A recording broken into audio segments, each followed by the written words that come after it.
एक शांत और हरियाली से भरे गांव में रामू नाम का एक काफी ईमानदार किसान रहता था। वह गांव के किनारे बने एक छोटे से मिट्टी के घर में अपनी पत्नी सीता और 2 बच्चों के साथ रहता था। उसका खेत बड़ा नहीं था, लेकिन मेहनत और लगन से वह उतनी ही फसल उगाता था कि परिवार का गुजारा अच्छी तरह हो सके। रामू अपनी ईमानदारी के लिए दूर दूर तक जाना जाता था। गांव में अक्सर लोग कहा करते थे, अगर रामू ने कहा है तो सच ही कहा होगा।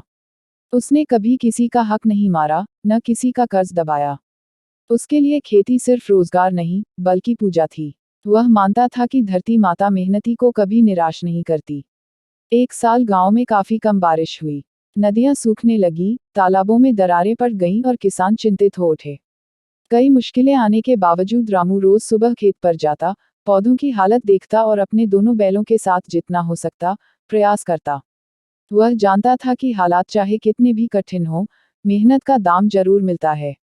एक दिन रामू के खेत में हल चलाते समय उसे मिट्टी के अंदर एक पुरानी मिट्टी की हांडी मिली। जब उसने उसे साफ किया, तो उसके अंदर चमकते हुए सोने के सिक्के दिखाई दिए। रामू चकित रह गया। उसकी आंखें खुशी और हैरानी से चमक उठी।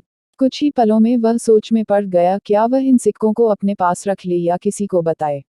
रामू ने हांडी उठाए और सीधे गांव के मुखिया के घर पहुंचा। उसने पूरी बात बताई और सिक्के उनके हाथ में दे दिए। मुखिया ने हांडी देखकर कहा कि ये सिक्के शायद किसी पुराने जमींदार के होंगे जिनका कोई वारिस अब नहीं है। उन्होंने सिक्कों को पंचायत के हवाले कर दिया और रामू की ईमानदारी की सराहना की।